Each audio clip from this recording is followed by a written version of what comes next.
and welcome back. This is The Catholic Lady, and we're reading The Great Line of God by Taylor Caldwell. This is chapter 31. The dread news of Pilate's execution of 2,000 men and women of Galilee reached Jerusalem, and there was hardly a soul but was stricken with anguish and horror.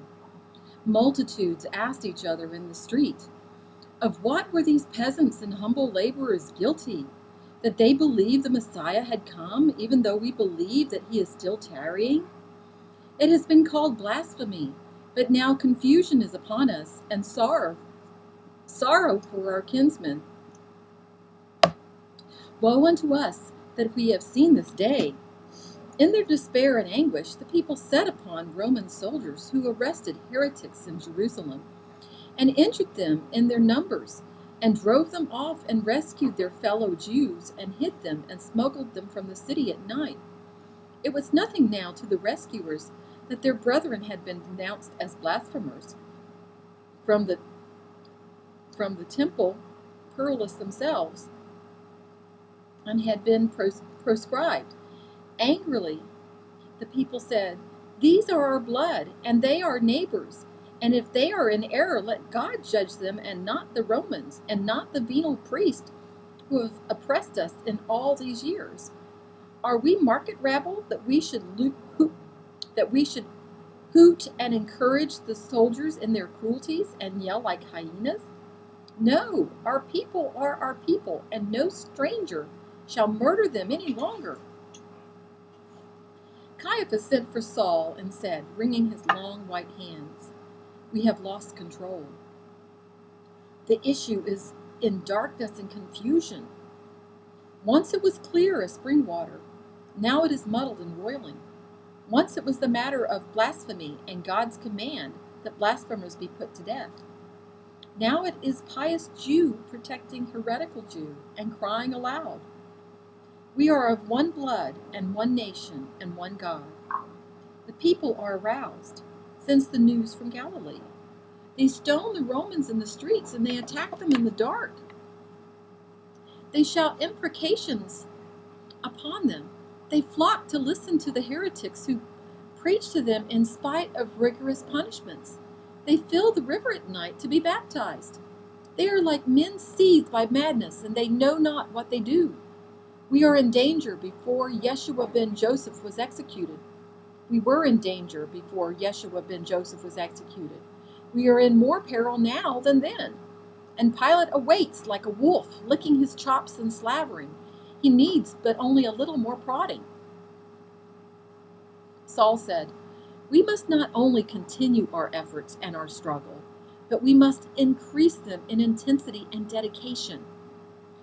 He was very lean and haggard now, and his red hair was startling against his pallid flesh and over the hot metal of his blue eyes. "What other choice have we? We or the heretics must perish. In truth, we shall all perish unless this heresy is destroyed. Jew and heretic alike. Why did God permit this affliction to come upon us? It is my belief. It is his punishment that we tolerated the Sadducees and let them rule us, and collaborated with the Roman, who has desecrated the holy earth of Israel. And we are being punished by the wrath of the Almighty. We can but accept the flagellation and strive to atone for our sins, and drive the blasphemers into the sea." But he put his weary hands over his tormented face for a moment. Indeed, once it was clear to the people, and now it is no longer clear. Hell has clouded them. Hell has clouded their minds, but we must persevere and attain victory. "Lord, give me a letter to the elders of Damascus, for I hear the heresy has broken out there in enormous fury and is raging like a disease.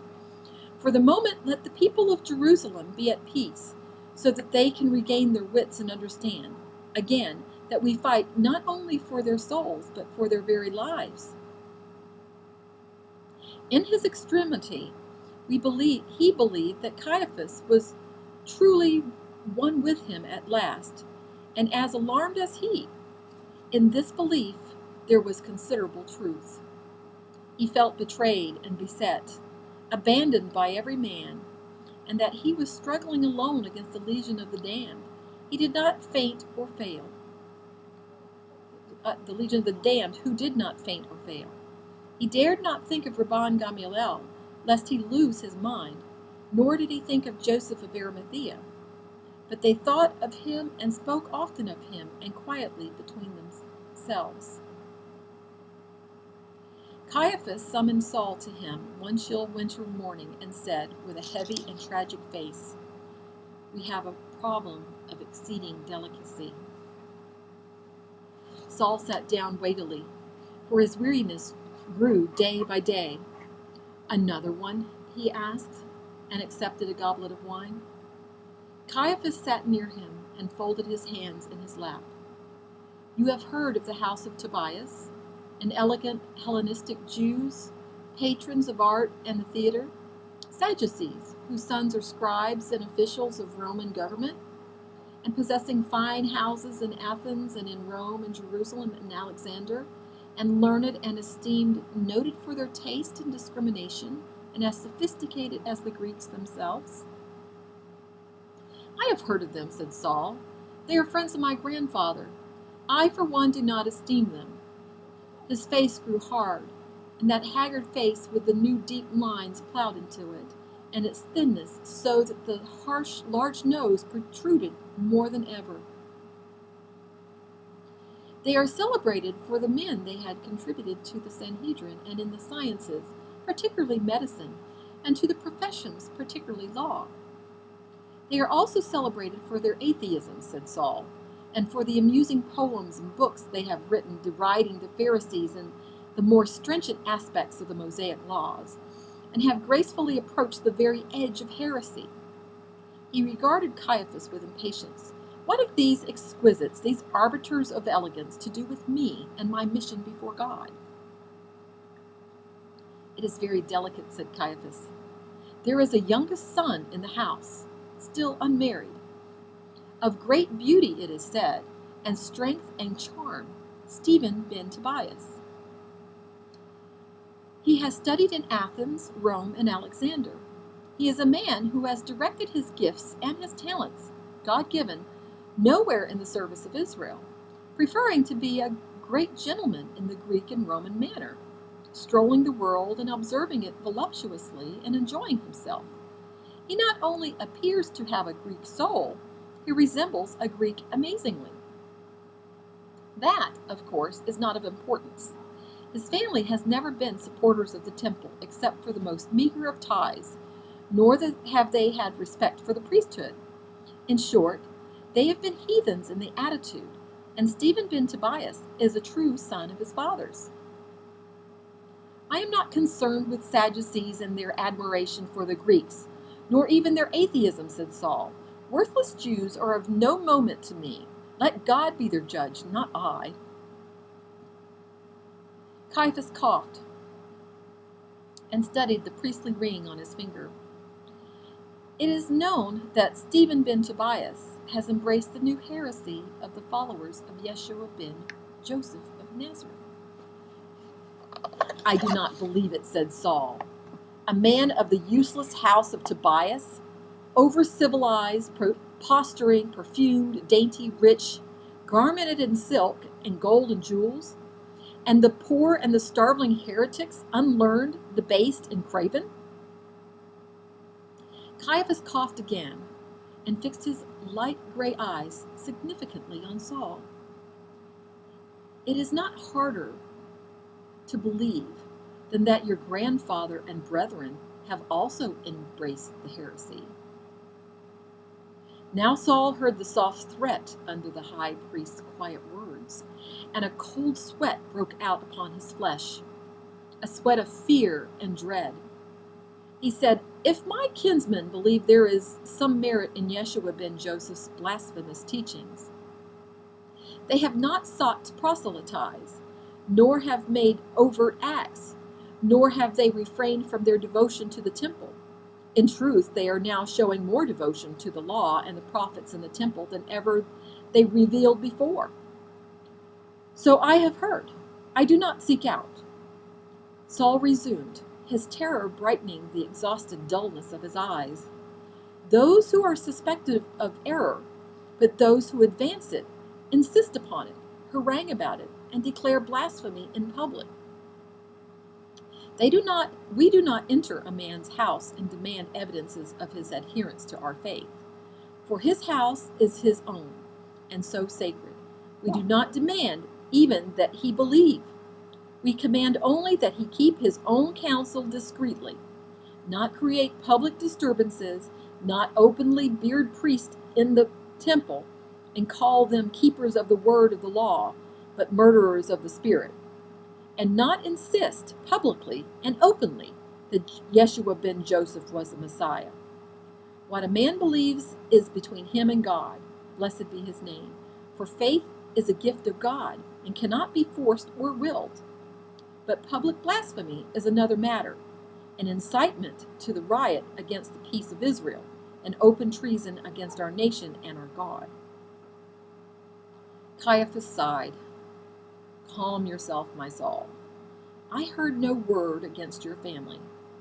It is as you have said, but I have heard word of Stephen ben Tobias. I hear that he has been named one of the 7 among the heretics. That is, a leader, a privileged and influential man, a man appointed with authority by them to teach, to harangue, to destroy our faith and our security.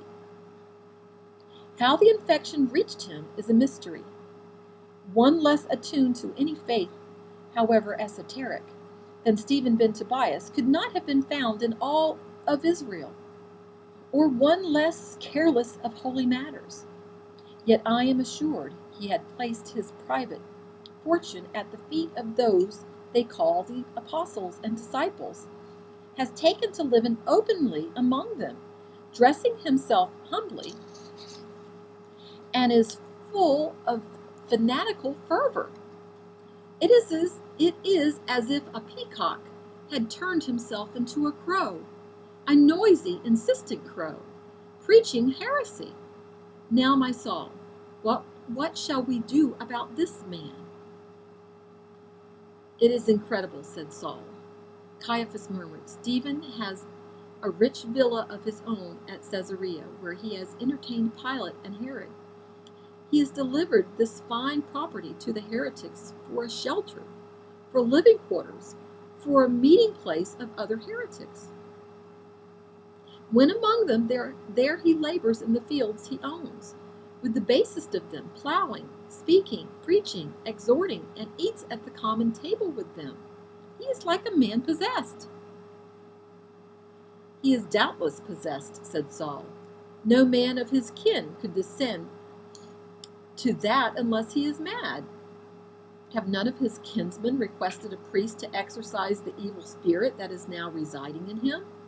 Surely they are perturbed. Caiaphas spread out his hands. That I do not know. That house has always been an aristocratic one, patrician, scornful, haughty, cold, and corrupt. What they think of Stephen is not known, and woe to any man who would be impertinent enough to question them concerning a member of their house. They are remote and dignified, and very rich. It is possible they think it a young and lively man's temporary aberration, and so probably smile at it indulgently, just as they have smiled at the iniquities of other members of the family who have embraced Greek and Roman lewdnesses. Their conduct has often approached the scandalous, and there have been murmurings among the priests in the past, but they clothed it all with a graceful discretion, if indeed it was shameful. The high priest... Shh. Sorry.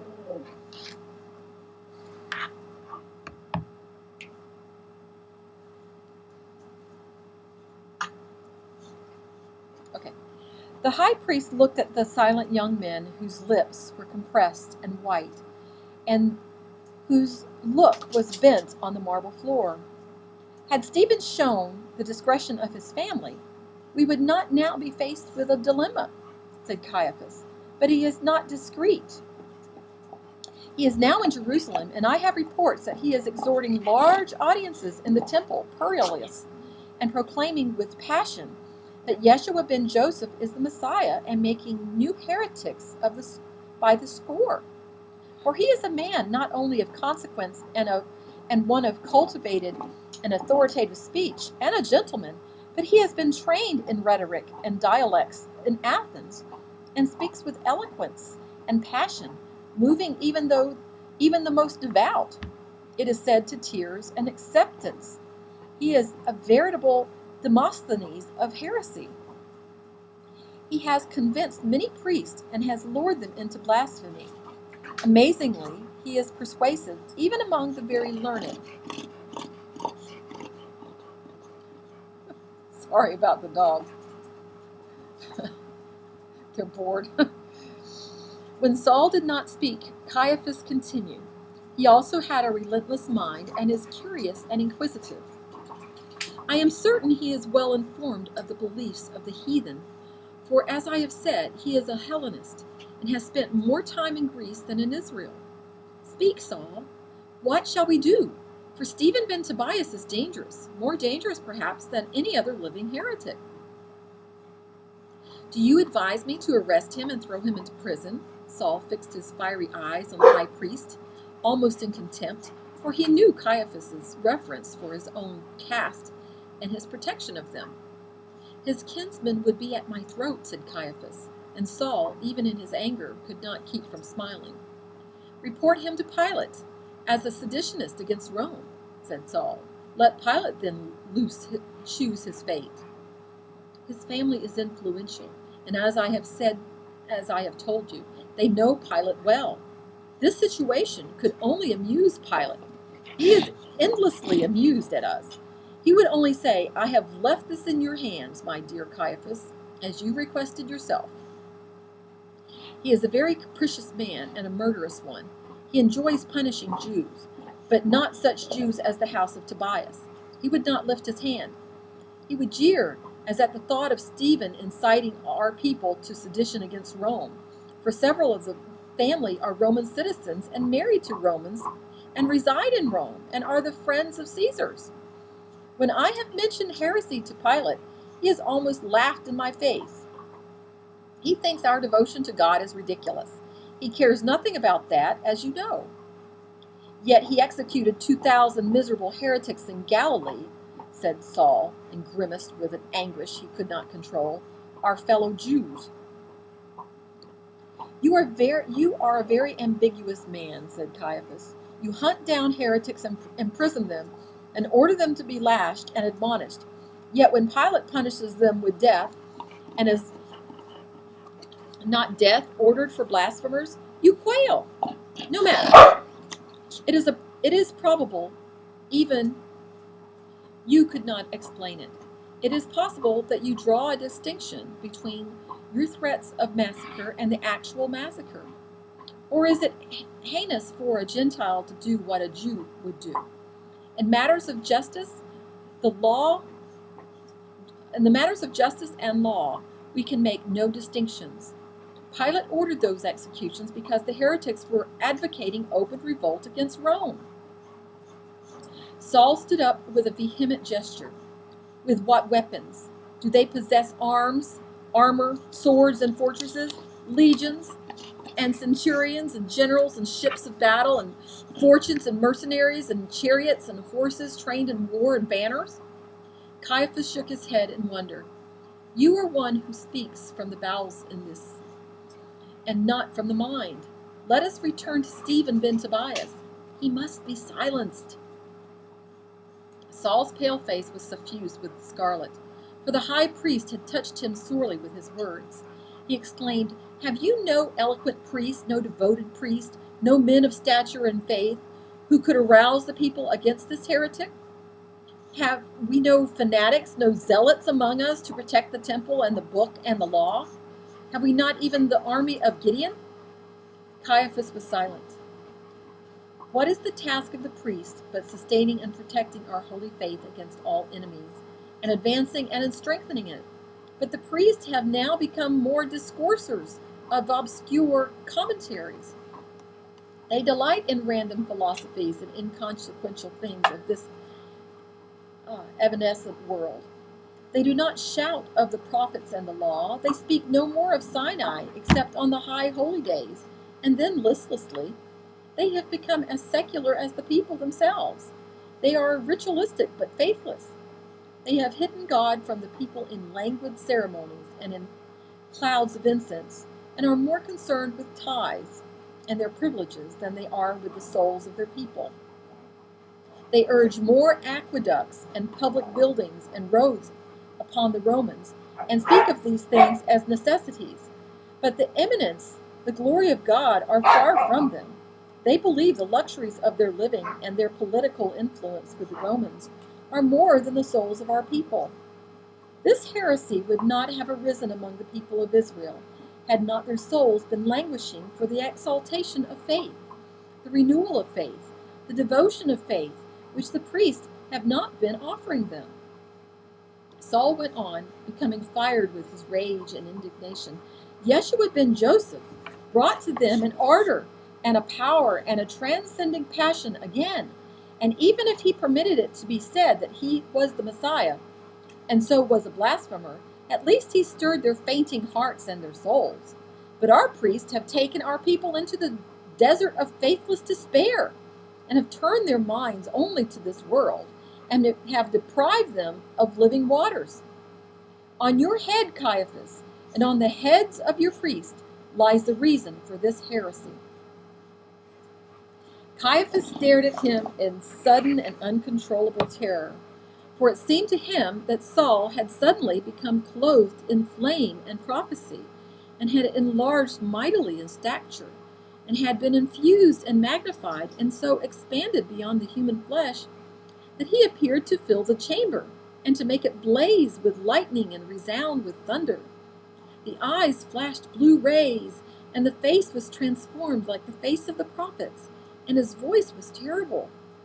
Saul flung his cloak about him, and though he wore no sword, it was as if he were arrayed for battle. As for this Stephen ben Tobias, I will pray now. I must deal with him, Caiaphas. In the meanwhile, search for a fervent priest or two to counteract this heretic's blasphemies, if you can.